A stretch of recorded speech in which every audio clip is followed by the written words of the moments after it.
Hello all Inderes TV listeners and viewers. The latest twist in the story of LeadDesk was the acquisition of Zisson in December. Now we're going to talk about the company with Analyst Antti Luiro. Hello Antti. Hey Mika. So LeadDesk, it's a SaaS company who offers contact center software. There is customer service, inbound and outbound sales. How would you describe how the company serves its customers? Yeah. So as you mentioned, the software product that LeadDesk offers is it's called contact center as a service. So the idea is that you have customer service people, you have sales people, and then in customer service you get messages from customers on WhatsApp or via email, sometimes text messages, phone calls. So what the software does is basically takes all of these contacts and it puts it in one interface that the customer service representative can look at and then serve all the customers through all of these channels at once. And this is the customer service side, and then the same software is very good also for sales. So if you're doing telesales, so calling customers, you can have the software do the calling for you. It can take notes automatically for you from the calls and so on. So this is the basic principle. It makes it more efficient to so basically serve your customers. Yeah, and LeadDesk also have that kind of AI integrated service called chatbot also. Yeah, exactly. So there's a big development in the industry with generative AI right now, which is giving, basically if we think of generative AI, it's the ability to create text, have conversations without the humans. So the software can do that for you. So there's lots of development for the efficiency of contact centers that can be brought with this AI technology. So there's quite an interesting time for the industry in general with this technology being brought into the software. Yeah, and if I remember correctly, it's quite a high margin business and capital light also. Yeah, exactly. So that's a nice part about software businesses and software as a service in general. Your margins are very high. So in LeadDesk's case, their sales margin is around 75%.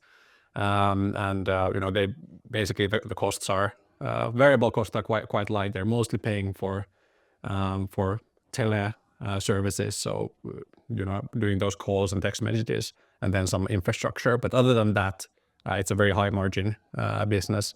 And then you have the fixed costs that don't go up when the scale goes up. So it's a very scalable business, and in a mature state, it can do very very high margins.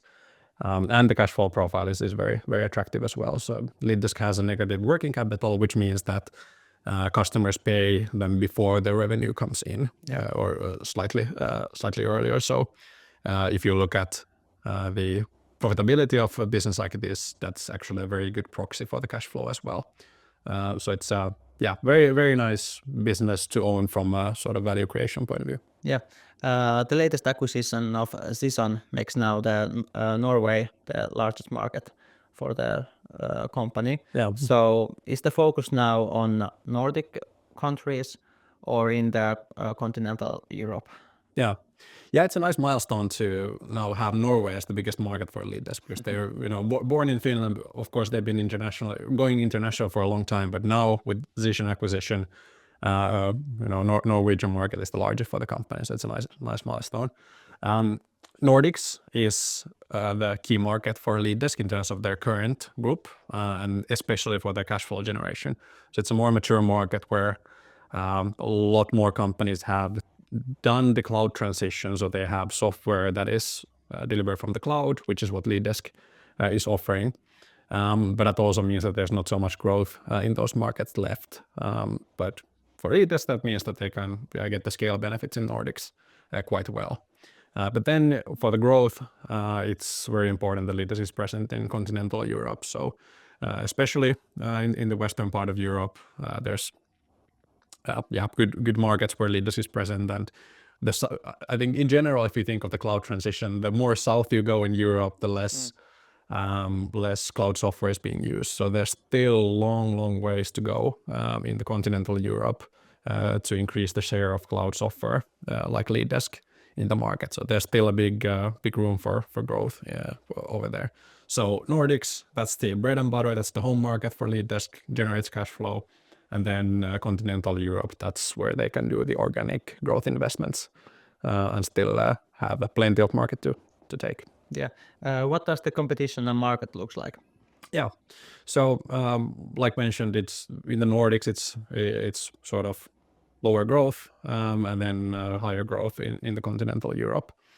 And if we think of the competition, so the dynamic that comes from the fact that LeadDesk is serving customer service organizations, and those are the customer, is that there are plenty of industries where this is needed. So this is not one industry specific software. It's sort of a horizontal software that goes across industries. And well, that means that the market is large, but when you have a large market with high margins, that brings competition as well. So it's a highly competed market. And the big picture is that it's very difficult to get sustainable, strong competitive advantages in this market, except for the advantages you get with scale. So what that means in practice is that if you have a large provider, you're buying more teleservices from the teleoperators, so you get better prices, so you have a cost advantage. And then what's even more important is the ability to invest in R&D, so product development.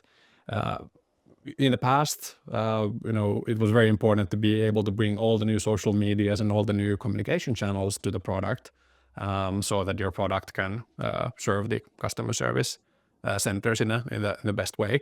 But now when we have the AI, generative AI wave coming in, you have to invest quite a bit to keep the product competitive in the grand scheme of things. And if you think of a small player whose turnover revenue is like €1 million per year, it's very difficult to make your product the best in AI features. And what that means is that the smaller providers, they're not keeping up with the efficiency requirements that the customers have, whereas the larger players, among which LeadDesk is now, thanks to M&A, they just can't stay competitive. So the general dynamic is that these small companies, and there's lots of them because it's a big market, there's many local companies, they're sort of fighting against the inevitable because they're losing market share gradually. So they might cause some pricing pressure for LeadDesk, but in general, I think there's going to be either they get consolidated through M&A or then they go bankrupt, basically, over the long period of time, unless you have a very specific niche where you can operate. And then comes LeadDesk, that they're sort of, in a global scheme, they're not a large player, but in the European context, they are very, very sort of, one of the major players. And if we look at the global side, there's lots of these global, very large companies, but they're mostly focused on the US because the language, you have one unified language market with the English language there, whereas in Europe you have countries with different local languages, and you have to do some kind of changes in the product to be able to serve those markets. So what LeadDesk is good at is that they're focusing on Europe, they're focusing on all these different language areas and providing them the software. And there's within this category this sort of local, regional, let's say regional. Local are the small players, but regional players in Europe, there's a handful of players that have the sufficient scale basically to invest in R&D and get scale benefits and have a cost-efficient solution. So LeadDesk is within that group, and they've gotten there partially because of the M&A they've done. So LeadDesk has done quite a bit of acquisitions in the last years, which has given them increased their competitiveness and given them the necessary scale to stay in the game.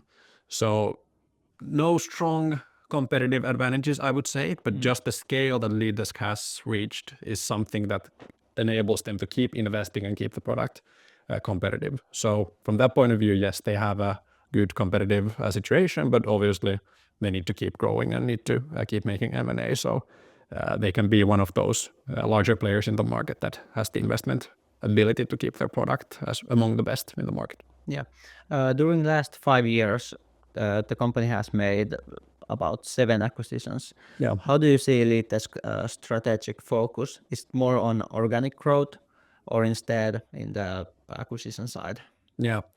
So that's true. They've done a lot of M&A since they got listed in 2019, and I would say in Nordics, where all of the M&A has been done so far, the strategy has been, for long, it was obviously organic growth, but now that LeadDesk's market share is becoming larger in these markets, they've done more acquisitions of companies. So basically, when you're fighting for the last shares of market and you have a large share yourself, it might be more cost effective to take that piece of the market with M&A.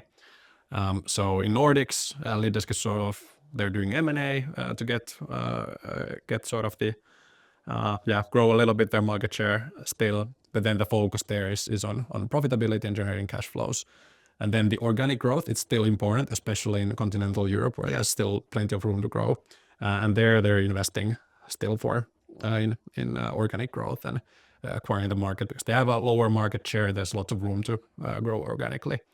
But I would be surprised if they didn't do any acquisitions in Continental Europe in the next 2-3 years, just because their market share in Nordics is getting quite high. But yeah, a mix of M&A with the cash flow they generate, and then then organic investments, especially in Continental Europe. Yep. If we talk now about the transformation into a cash flow machine, Yeah. so the cash flow is going to be now quite strong with the latest acquisition. Yeah. How the company is going to use its strong cash flow? Is it going to be dividends? Is it going to be more acquisitions, like you said? What is the main target? Yeah. Short answer is acquisitions, basically. So there's still, going one step back, as mentioned, a key part of being competitive in the market is having sufficient scale. Yeah. And M&A is a big part of getting that scale. So it's very important that LeadDesk keeps on doing acquisitions so they can keep up. They're now in a good size already, but it's important to keep growing the size so they stay competitive. So for now, it makes sense to allocate that cash flow back into acquisitions. So use cash as the payment for those acquisitions. In the past, LeadDesk has used quite a bit of their own share in paying for those acquisitions, but now their valuation has been lower, so they've focused more on using cash to pay for those acquisition targets. Yeah. You changed now the recommendation from accumulate to buy. Yeah. How do you see the valuation of the company now based on the current estimates? Yeah. So the main change that happened in this report, there was two things. The first one was an exit LeadDesk did. They had a minority ownership of ProFinder, which they sold, and it brought them more cash than we had in our models. So that was good. And the second part, which I think is more important for the share price drivers for the company, was the Zisson acquisition. So for a long time, there was a dilemma in LeadDesk valuation that it looked cheap based on the long-term cash flows. But then in the short run, the market has been very weak, and LeadDesk's organic growth has been low, and their profitability was still in the low levels. So looking at the short-term valuation multiples for a long time, LeadDesk was looking quite expensive because they were in this sort of cyclical slump in their growth, and they hadn't yet implemented all the things that they can do on the profitability side. They still have those, by the way, but they were sort of earlier in that journey. Now, Zisson is a much more mature business, generates high cash flows. And now with the acquisition, when you bring that to the group, LeadDesk actually takes a nice step forward in their profitability and their cash flow generation. So this dilemma of limited short-term drivers and high long-term potential is a little bit fixed now with the acquisition, when you get the short-term profitability-based multiples to support the valuation.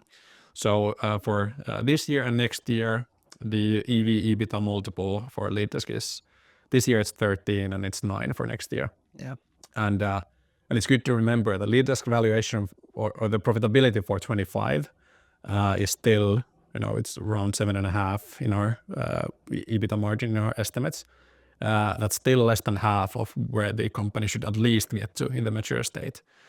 So whenever they are able to grow a little bit organically, they get a little bit of scale benefits, the margin sort of creeps up.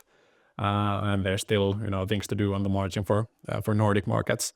What that means is that even though the valuation multiples, they're already at attractive levels, there's a very strong sort of earnings growth track for the company to travel on for the next few years. So you have this dynamic that you have a company that is generating recurring cash flows at high margins with great cash flow profile, is generating earnings growth, even with a small sort of organic growth. LeadDesk demonstrated that in the last few years. And then you have low earnings multiples for the company. And with this backdrop, it's very difficult not to be sort of have a positive view on the company. But I guess, obviously there's risk as well. And if you look at the last few years, we have consistently been too optimistic on the organic growth for the company.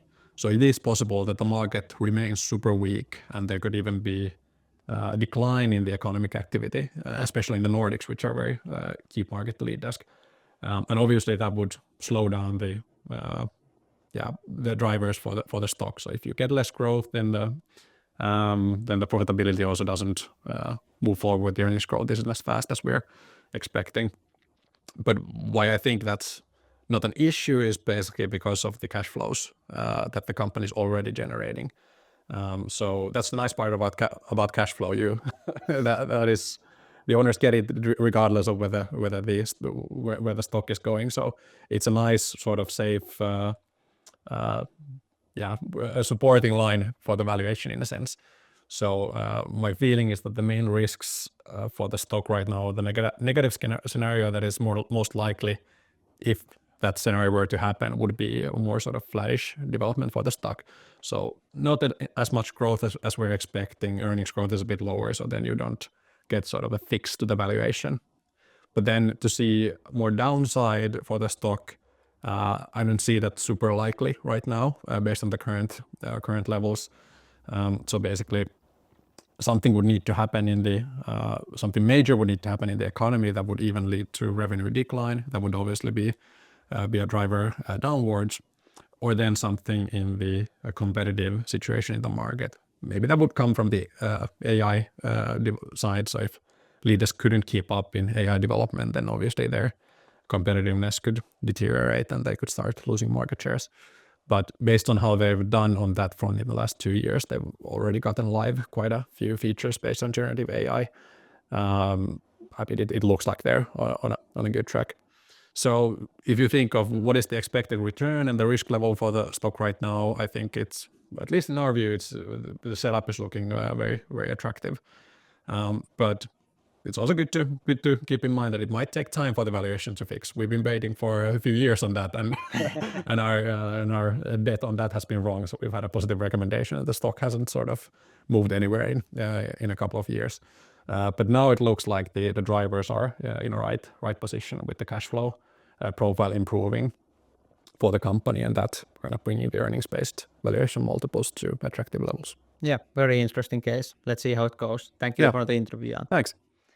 And thank you for viewing. Remember to like our video and read the extensive report in Inderes.se.